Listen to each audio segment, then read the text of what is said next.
All right. Welcome, everybody. That was okay. I had kind of fucked it up. But whatever. It's my first time using StreamYard, and we are now live. We have 0 followers. I don't care.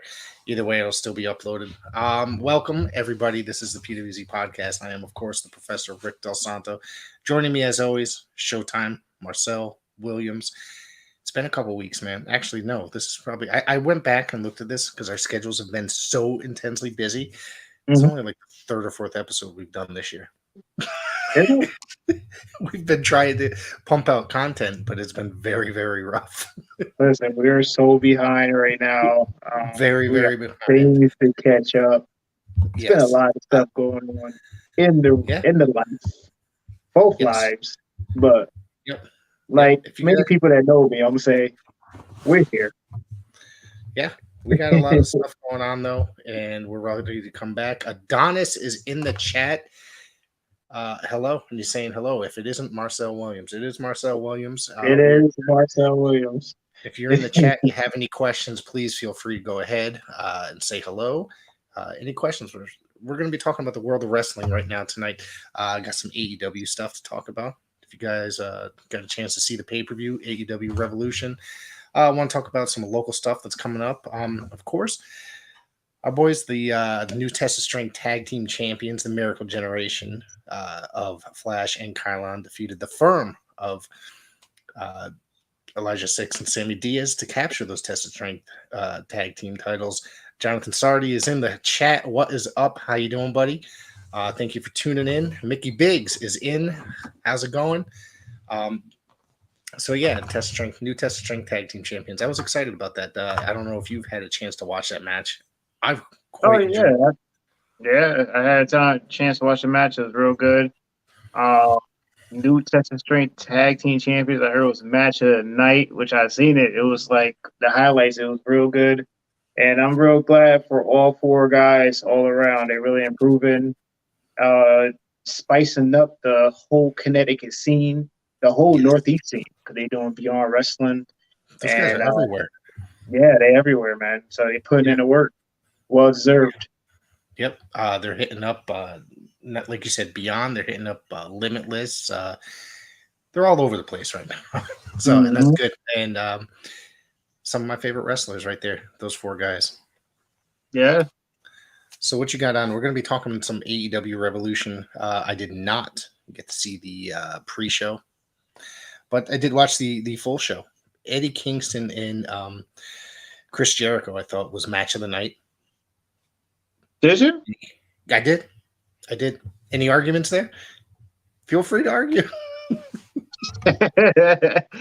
Nah, it was a good opener. But before we get to the opener, I did watch the pre-show. You watched the kickoff show. I'm surprised. I watched the buy-in. I was brought in. I do have the results. Throughout, Layla Hirsch defeated Skylander, but we gotta talk about the sleeper match, which was 6-man tag with Eric Redbeard and Pac, and I have it here. The House of Black, Malachi Black. Yeah, the House of Black. Yeah, it was real. That 6-man was real good, especially Eric Redbeard. He really showed his he really showed off last Sunday. I'm glad to see him in there. To be honest with you, I think that I'm surprised he hasn't gotten signed sooner. That guy, well-deserved talent to have a major contract going from one company to the other. Oh, it's John Peck. Yeah. Hello, buddy. So, also on that, yeah. I'm gonna have to go back and watch that match because I haven't seen it, and I heard it. You guys are putting it over. A Jade Cargill. No, I'm not convinced. Adonis keeps trying to put her over in the chat. He did that the other night as well. I think that she's not a very good wrestler. She's still very green. Anyways, what about the Jade spot? Cargill? Listen, Yes. Jade Cargill is she's a learning progress. It's okay. It's all right. I'm not saying she won't get better over time. It's just at this time, and she has gotten somewhat better, but she's just not very interesting. Not very. Yeah, I mean, Daniel Bryan's doing his thing. I mean, let me take that back. Bryan Danielson. It's been a long Oh, time. Bryan Danielson is training her well. So, you know, you got to make sure that it takes time to train somebody and make them as talented as he is. Sometimes you may not succeed, sometimes you may, but, you know, it's a work in progress. right. So what about the spot where Eddie Kingston dumped Chris Jericho on his head? Off the rip, right? Off Right the rip, away. when the bell started. Yeah. It's probably about 10 seconds into it. I cringed. I didn't think it was going to continue, but Jericho took a walk outside, walked around, walked it off, and he was able to continue. I think that set the pace for the match, and the crowd was going insanely crazy for Eddie Kingston throughout the whole entire match. Yeah. That dude is over. Listen, Eddie Kingston has paid his dues throughout the Indies. I worked a few shows with him in the past when I first started. He put in the work. I'm just glad that he's in the position that he's in, and that to me, the match was real good. I was surprised for them to start with that, but it was a very good opener. Chris Jericho looking great right now, leaning out.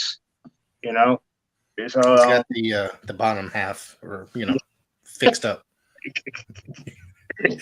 He's doing the DP yoga. I'm just saying, like a year ago, he looked a lot different. I shouldn't really talk, but yeah. Well, there's always room for progress.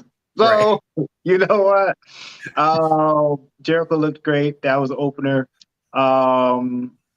Eddie Kingston is just continuing to prove himself that he belongs in AEW or anywhere in the locker room or anywhere in front of the camera. So I enjoyed that opener. It surprised me that they even opened with it, but I enjoyed it. I ever told you my Eddie Kingston story about my oldest son? Oh, shoot. He was probably about 6 years old. Do you remember the Elks Lodge in Hamden used to book shows, or the Wrestle Jam used to book there? I remember. Back in the day. Yeah.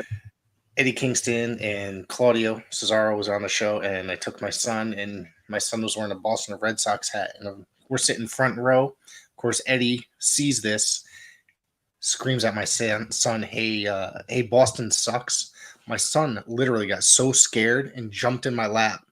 Like, it was the funniest thing, and the entire place erupted. They hated him for that, like, for scaring a little kid. It was so funny. Eddie Kingston is a special cat, man. Yeah, promo style. I cut a promo. Dude, he cut on promo on anything. Yep. He give him anything. He cut a promo on, and he's a storyteller. So, I mean, that it's just no surprise there. He's surprising the rest of the world that watch AEW. Yeah.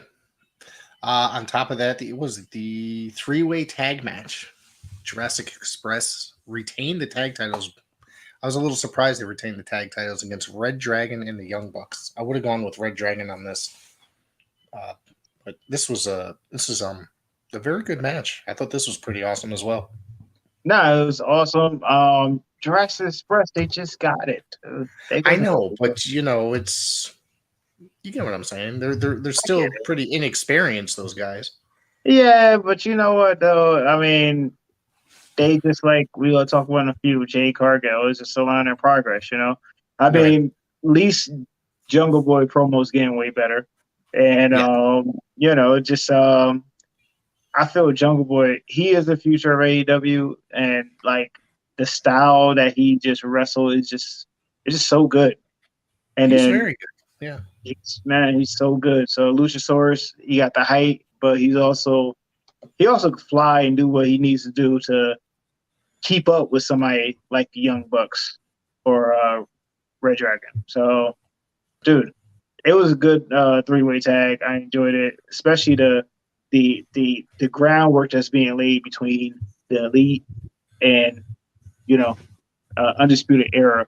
But we can't say that on here. No, we can't say that here. It's copywritten by another company. Yeah, no. Let's see. That's what we know them as. I hate to say it. Yes. No, it's true. And I think it's only a matter of time before Roddy comes over too. You think so? Did he just sign a deal? Did he just sign? That part I did not read. I didn't see anything about that. I mean, but it's I thought entirely he resigned. Like yeah. not. I think he resigned for a little few more months or whatever. But I mean, hopefully not. Then you could have all four. It'd be great. I thought they were a great faction together. Not that they're not killing it right now as a three-piece. I think they're really good. I Let's mean, there see. was. You gotta understand, they were a 3-man group when they first started. Yes. Right. Roddy came after. Roddy is another one. I think that he would, ever since his work in NXT 2.0, it's kind of lacking as opposed to like how he was in the black and gold version of NXT. Not that it's not good, it's just not the same. Yeah, absolutely. I don't think so. Let's see what else we got here. The Face of the Revolution ladder match. Wardlow got his time to shine by winning the brass ring against Christian Cage, Keith Lee, Orange Cassidy, Powerhouse Hobbs, and Ricky Starks. Ricky Starks did some really crazy stuff in this match, I thought. Some interesting dives through the ladder and all over the place. If anything, buddy, Orange Cassidy, of course, took a couple cringeworthy bumps, I thought. But this was quite enjoyable as well. No, it was enjoyable. I like this style of the ladder match this time because every year they usually have all the the lighter people like Orange Cassidy or Ricky Starks, but this time they had Keith Lee, they had Wardlow, they had Hobbs, 3 big guys. It was way different. I enjoyed it. They both capitalized on different sizes. Orange Cassidy took some hard bumps. Even it was a skin the cat type of deal. He skinned the cat on top of the ladder, but he landed real bad.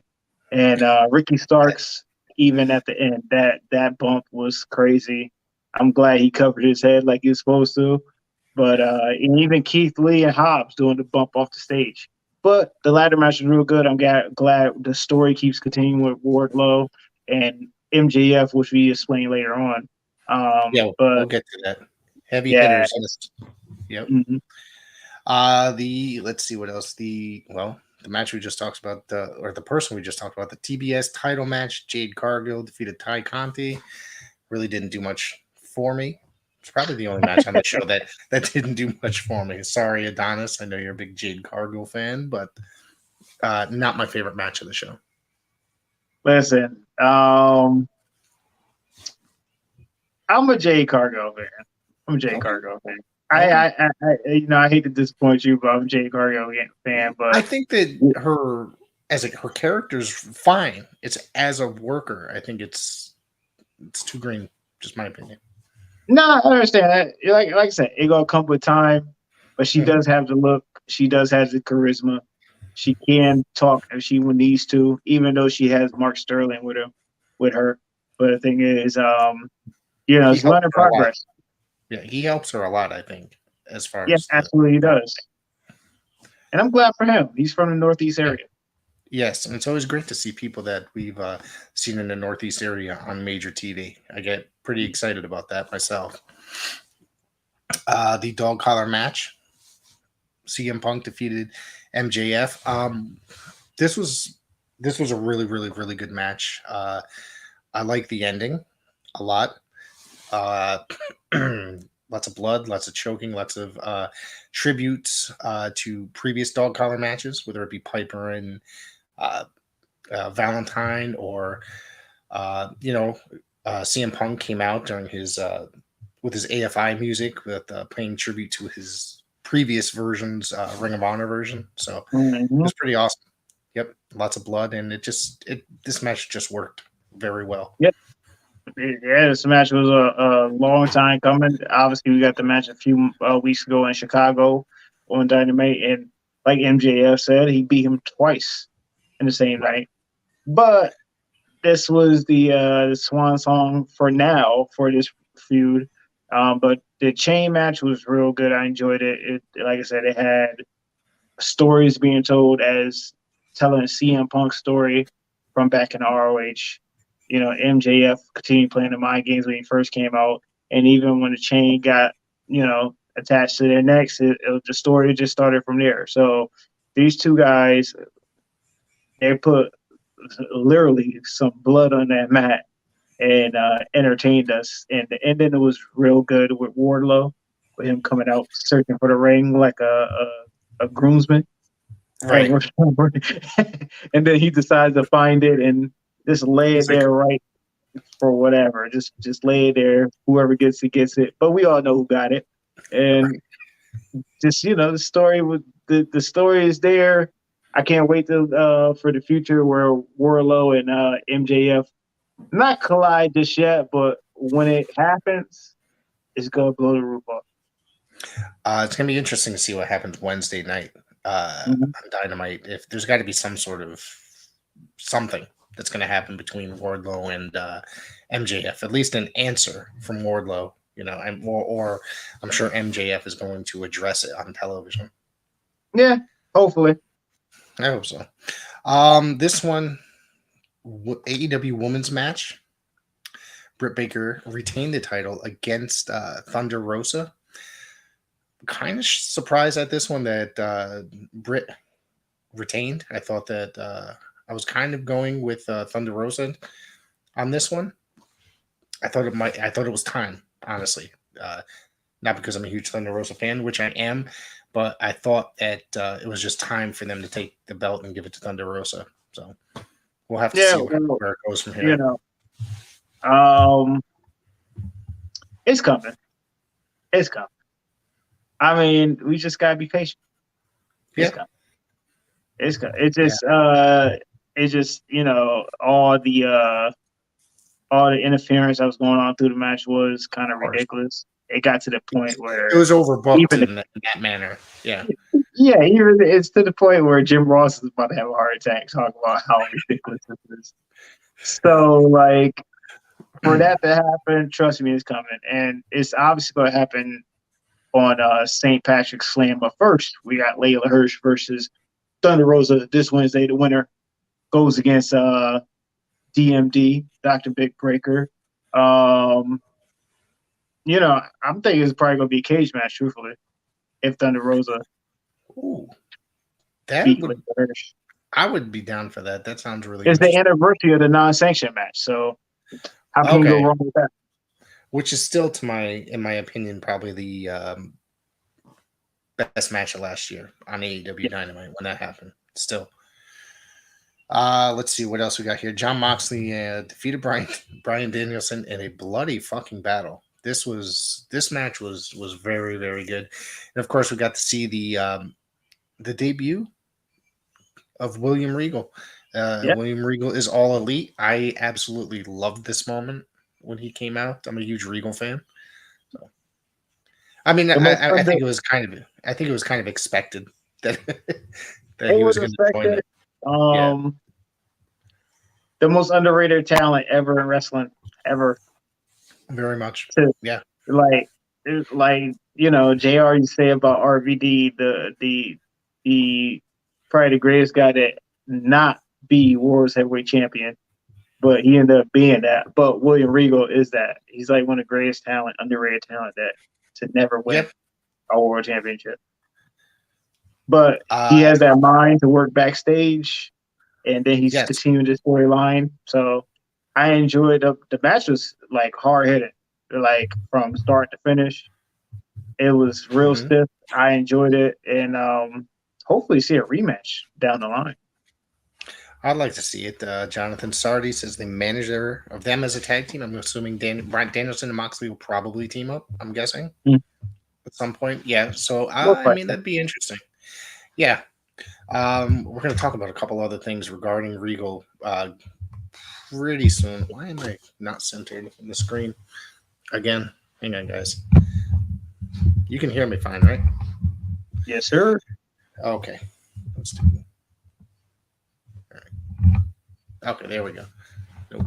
One more time. All right. So, sorry, guys. On top of that, the Tornado Trios tag match. This is very chaotic and fun. And of course, a 60-something-year-old dude does a gigantic dive through four tables? It's insane. It was awesome. Yeah. It was awesome. Listen. I grew up as a Sting fan. Me too. For Sting to be the age that he is and had the injury that he had a few years ago with Seth Rollins at Clash of the Champions. Was it Clash of Champions or Night of Champions? I know it changed the name so many times, but I think it was Night of the we all know Champions. what the match was. It was for the WWE Championship. He hurt his neck. He could still continue the match, but he thought his career was done. But ever since he signed with AEW, he has continued. He really don't have to do this. I'm just gonna be real. He don't have to do this. The guy's a millionaire. He does not have to do any of this. He is doing this because of the love of the business. Yes. I mean, like you said, I thought his career was going to be over when, Seth injured him. And but he's out there and he's just killing it. For a 60-something-year-old dude, he's putting on better matches than some young kids, He really is. Exactly. And, I mean, God bless him. I'm glad he continues to come out safe, but I'm enjoying the ride as we see it. And, he continues to show why he's legit the icon. Right. Let's see what else. Oh, the main event. In the Battle of the Atoms, Hangman Page retained the title against Adam Cole. This was one hell of a match as well. This was a very, very good match. Went close to 40 minutes. Really good attempts at pins. It wasn't. I wouldn't say it was completely overdone. I think when the interference started to happen towards the end, I got a little bit annoyed. World title matches, a lot of times, it's fun to see something happen without a bunch of bullshit happening. You know what I'm saying? It's supposed to be taken seriously. And I'm not going to go on a freaking rant like I did about the Roman thing that time. I promise. Not yet, at least. I do get worked up sometimes and take it a little too seriously. But world title matches should sometimes not have a bunch of bullshit surrounding it in order to help get the victory. But I thought this was pretty well done. Yeah, it was well done.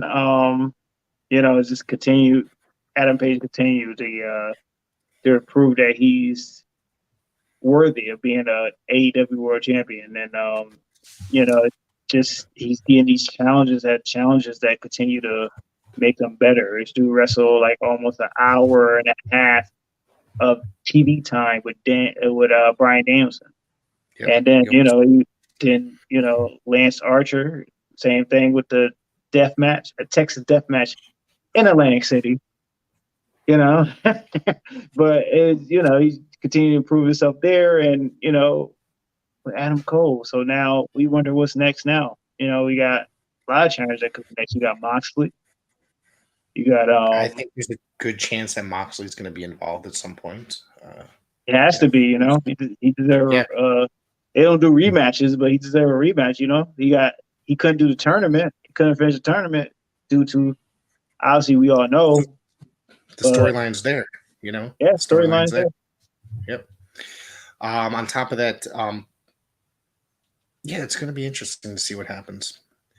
What we didn't talk about, and I texted you last Wednesday during the show, AEW, Tony Khan has purchased Ring of Honor, which, in my opinion, could only be good for Ring of Honor.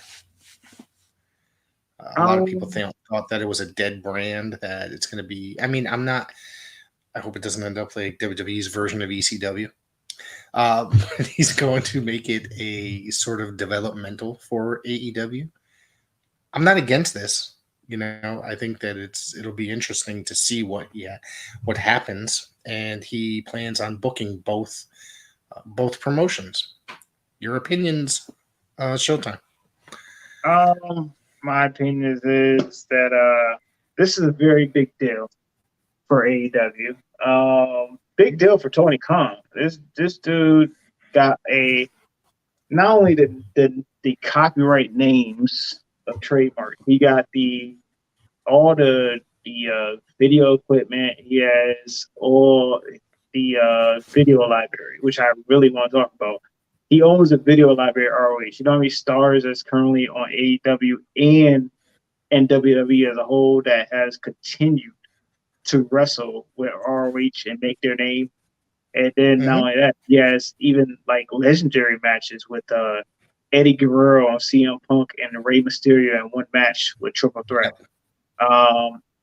The who's who was all over the ROH library, and I'm just glad that they have it, and they continue the process of building ROH. Now, I heard that's supposed to be a developmental for AEW.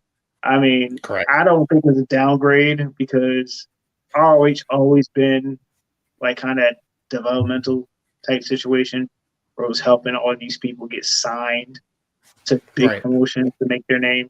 So he's keeping the legacy alive, and I'm glad. That's a very big deal. I mean, like you said, it could have been WWE. And I'll go way back before ECW. I'll go back with WCW. He brought WCW, had the talent, and had the name, copyrights, all that stuff. We all know what the main thing was. It was for the library. And listen, and how much he brought that for, I would bought the library myself. Yeah. He bought that whole entire thing with the copyrights, the names, all the video footage, all that stuff for, I think, less than just $4 million, I think. $1 million. Something to that effect. Was it $1 million? Oh my goodness. That's insane. At that time, it was a worthless brand. It did shit. It had gone downhill so bad in the last 3 years of its existence. Yeah. I mean, ROH was too. ROH, it was dead brand. All the talent got released. They didn't win up contracts no more. They basically want to do like appearance per show. I guess that's what they want to do. So, it's going to be interesting to see how they were going to like do with what they were going to do with their champions and stuff like that. How that whole entire situation was going to work out. Yeah, well, the thing is, he brought it without no talent, which is not like WCW, where they brought all the talent. They had certain people that they could take. He has no talent at all. He just got the name, and he could pick and choose whatever champions he wanted to keep. I mean, you got Deonna Purrazzo. I think she's the ROH Women's Champion, but she also the Impact Wrestling Women's Champion, right? I think she's double champion. Did she win the title? She might have. That part I don't recall. I'm going to look it up right now as we're in midst of speaking about this. Yeah. That might be correct, though. But their show that's coming up in April, they're relaunching in April. Yep, at the Supercard. How's that? Yep. I'm looking forward to seeing that. Is he going to bring in who's he going to bring in for that? That's the thing that's interesting. I know he's bringing in Swerve, but we forgot to mention that. AEW just forgot to mention. Yes, they also bought Shane Strickland, which is that's a really good get for AEW. I think I really enjoyed his work in MLW and of course NXT. For him to go over to there to AEW, it's nothing but positivity, nothing but good things are going to happen for him and for AEW. I think he's going to add a lot to the brand. He sure will. Yeah. Are you ready for WrestleMania? No. We're going to talk about the biggest event of all the wrestling. I'm going to tell you something. Me and what used to be? Yeah. Yeah, it used to be. This year, I normally take the day off for WrestleMania from work. It's Sunday.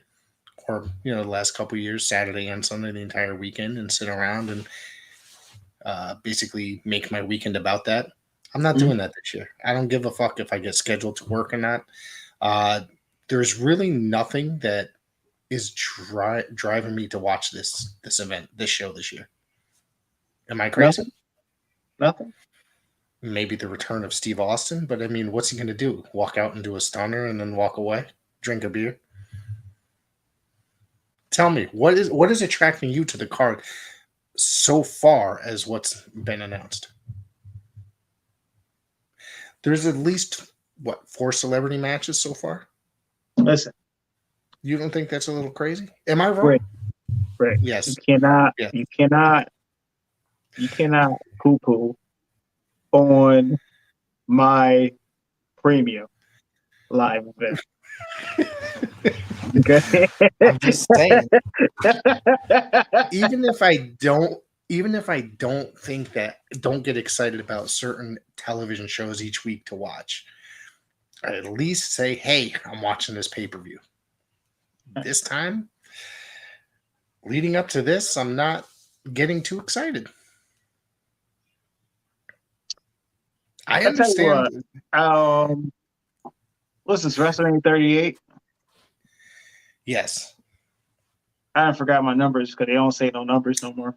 But I'm going to watch it just for the sake of this podcast, and we'll do a live feed after. WrestleMania 35 was the last time I stopped getting excited about WrestleMania. I'm a big WrestleMania fan. I was there for that. Is ass. Yes. There's really nothing interesting. I tell you what. I'm interested in. Matter of fact, I tell you what I'm interested in. Logan Paul. I figured it all out. Bianca versus Becky. That's what I'm interested in.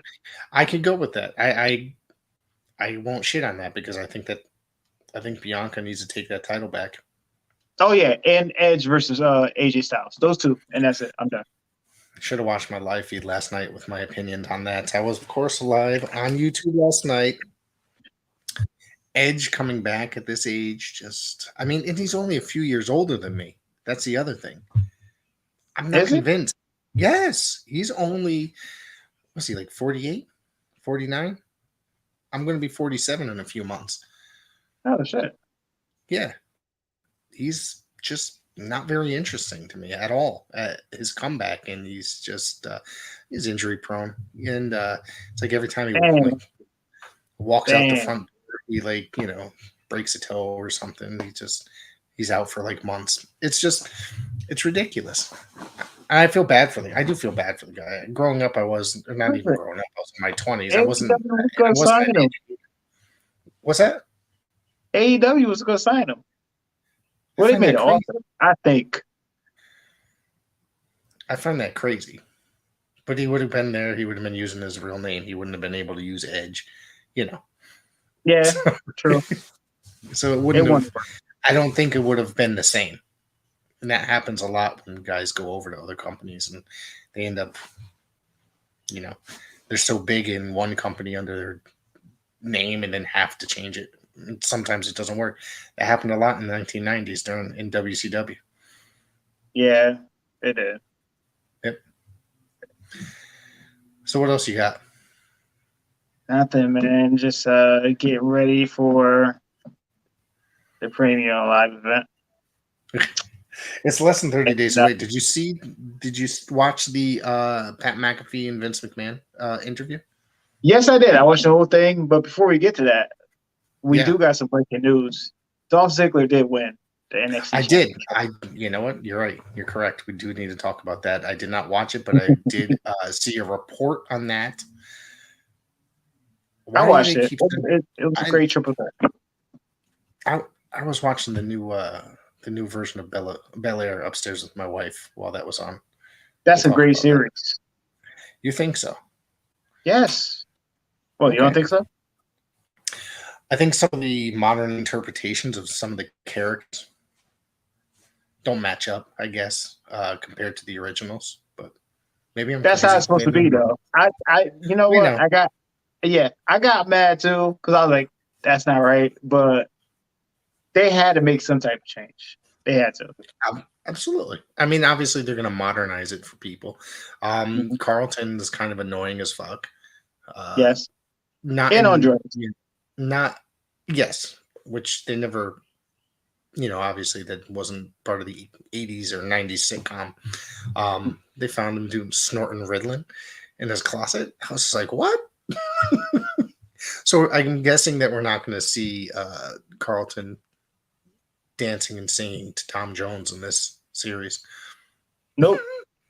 Nope. So, listen, by watching it, I'm just wondering if they I'm wondering if they're gonna ever follow like certain things, like certain popular Bel-Air episodes. Like obviously we can't do Carlton on speed or on drugs or anything like that now because he's already on it in this one. Or like, Will Smith's dad popping up and then leaving. Like there's so many episodes that that is so good with Bel-Air, Fresh Prince of Bel-Air. But now we shall see, man. I mean, I enjoy it. I haven't watched the last 2 episodes, so I watched the first 5 though. The first 5 was real good. I gotta get back into it. I watched the first 2 tonight before coming down here, and it's different. You know, like I said, I don't hate it, but I have a feeling this is Will Smith is very involved in the production and the writing, and I have a feeling that this is more true to life as to the sitcom, obviously, what it was. You know what I mean? And so they've definitely paid some tributes to the older episodes in a couple scenarios already. Mm-hmm. So yes, they did. So far, I have a feeling we're going to touch on some of those subjects at some point, just more in a more serious fashion. We didn't finish talking about WrestleMania. We just jumped into Bel-Air. I'm sorry, everybody. Yeah, we did. I apologize about that. But we don't have to only talk about wrestling. The Pat McAfee show with Vince McMahon, it was, Vince still has sense. I mean, a lot of people say he doesn't, but he still has sense. I mean, he just, he's a businessman. Yes. That's how you got to take it. I don't think people understand that. I don't disagree. I thought it was a very good interview. Certain parts, Pat McAfee is annoying, but that's besides the point. He really was. He drove me crazy throughout the whole thing. And you could see definitely Vince's irritation at certain points. Vince is very serious. But I thought that his answer to a lot of things was actually, like you said, it made sense. He had sense.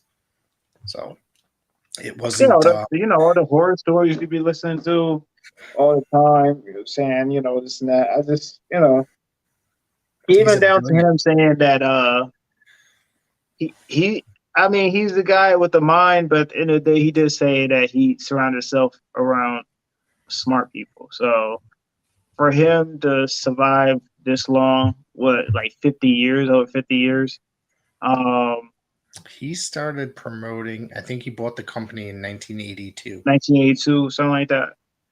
But he worked there since the 70s. So but in the mid 70s, he was a commentator. I don't know what else his role was there at that time period, but I know that he was, did commentating and interviewing, but I know he bought the company in 1982 and basically became the promoter for the WWF. So that's got to be what, 38? Is it?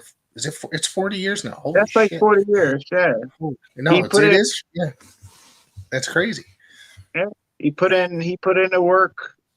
I mean, he sat here and did all the work that he needed to make WWF at the time, now WWE, a global phenomenon. I mean, like you said about the culture down there when they do the shows in Saudi Arabia, he can't change the culture, but they still love wrestling. He went in talking about how a lot of these countries that he goes into, they love Western culture. They might not like our politics, etc., but they love the culture and they like a lot of the stars and stuff like that from over here. I totally get it.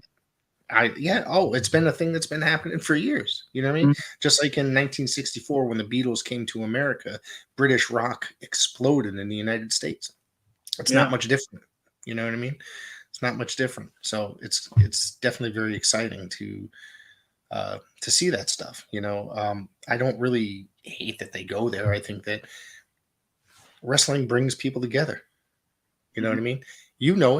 Twice a month on Saturday or a Friday for Paradise Alley. There's a large group of people. I can't tell you how many friends I've met just going to those shows. Mm-hmm. Listen, been to probably 5 WrestleManias, and it's people from all over the world come to one event, and just in one sitting, just everybody just watching a wrestling event for a good 3 or 4 hours. So it's something that transcends throughout the whole world to make sure everybody be on the same page watching something that they really love is pro wrestling. It don't even have to be wrestling. It could be a movie. It could be, Marvel. It could be basketball. It could be anything. But we all no violence.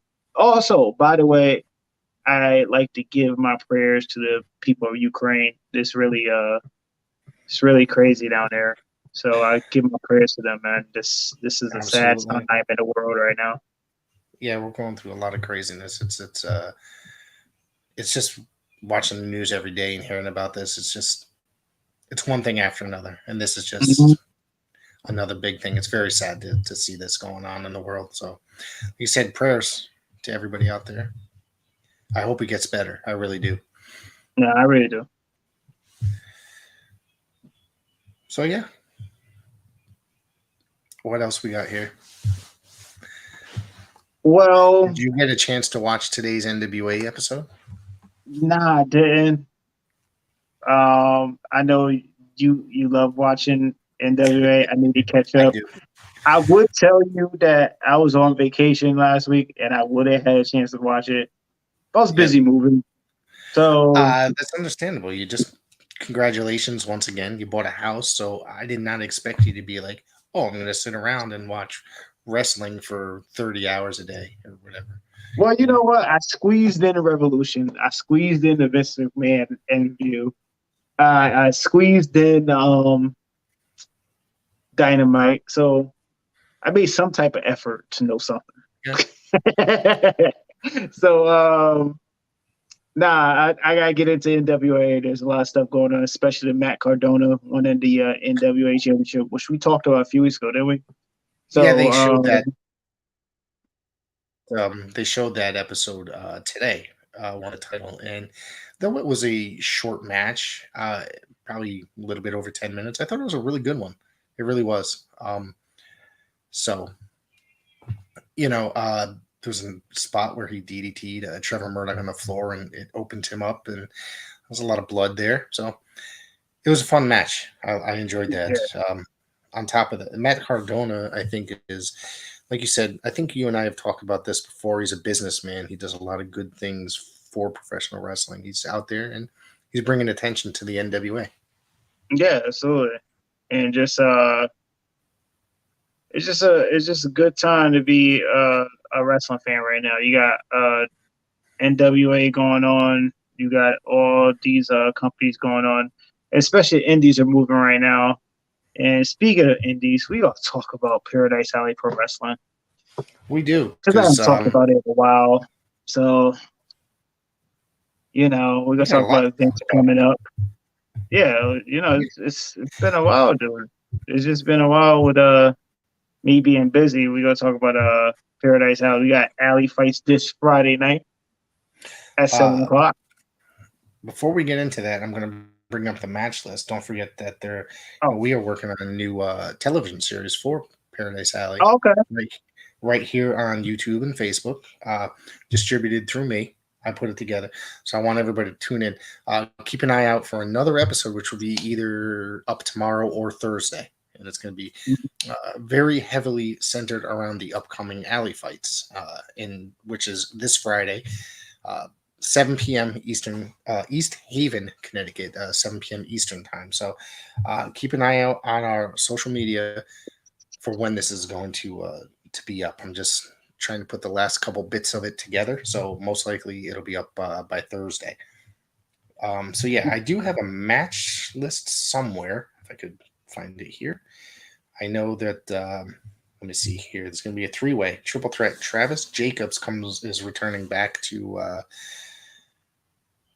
Paradise Alley, taking on, let's see, what's it, Sean Venor? I don't think I'm too familiar with him. And Jarrett Diaz. Jarrett Diaz has just had a killer match with Ichiban just a few weeks ago. Mm-hmm. And I got the other matches here somewhere. So I know that was it Gibbs, Lucas Chase, and Steven Garcia are also going to be going at it. That's going to be a good match. Both of them are very good at what they do in the ring. Mm-hmm. Let's see. I can't find the damn matches that I have. Okay, wait, maybe this is it. Let's see, Fly. I don't know how to say this name. Either way, Jiggy Sosa is going to be in action as well. I don't know how to say his opponent's name. I'm sorry, guys. I'll have to ask you when I see you. So, I'm sorry. I know there's definitely. Oh, there's a tag title match. The Haven taking on. Was it Jay Bricks and Richard Stone? Is that who that is?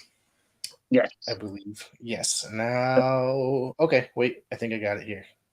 Yeah, that's it. I believe those are all the matches that are listed. So there might be one more that I'm missing. So this will be taped also.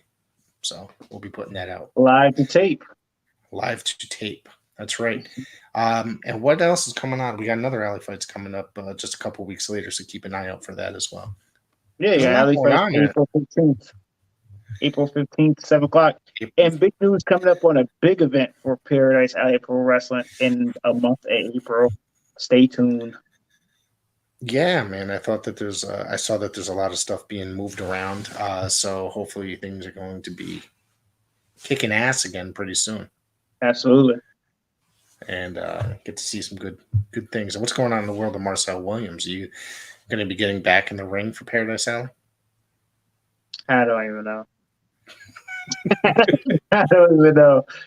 Dude, I don't know. I'm semi-retired, so Semi-retired. I don't like to hear that.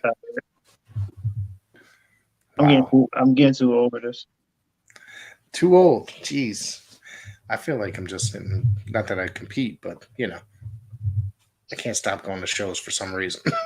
I mean, it's good. You going to watch it, but as me just taking bumps. I know you damn near blew your hip out just a few weeks ago. Newsflash, people! I got injured last show, New Year's Retribution against Mattia. So I basically got injured real bad. So I had to rethink about life. So you can't do old to be walking around with just one leg. Yo, I can't run around. It's not wrong with that. It's not wrong with drive around one of those electric wheelchairs, but do not want to do that right now. Looking like my mother-in-law, driving around one of those things in the grocery store. All right, so we definitely get reported now. I'll tell you that right now. Never mind. So I guess that's pretty much it. I don't got much else to continue with. I just want everybody to come down to Paradise Alley this Friday, 662 Co Avenue, East Haven, 7 p.m. Start time. Get there a little early, say hello, wait in line. It should not be too cold. I don't think, at least. Come say hello to me. I don't think Marcel's going to be there, but if he is, say hello.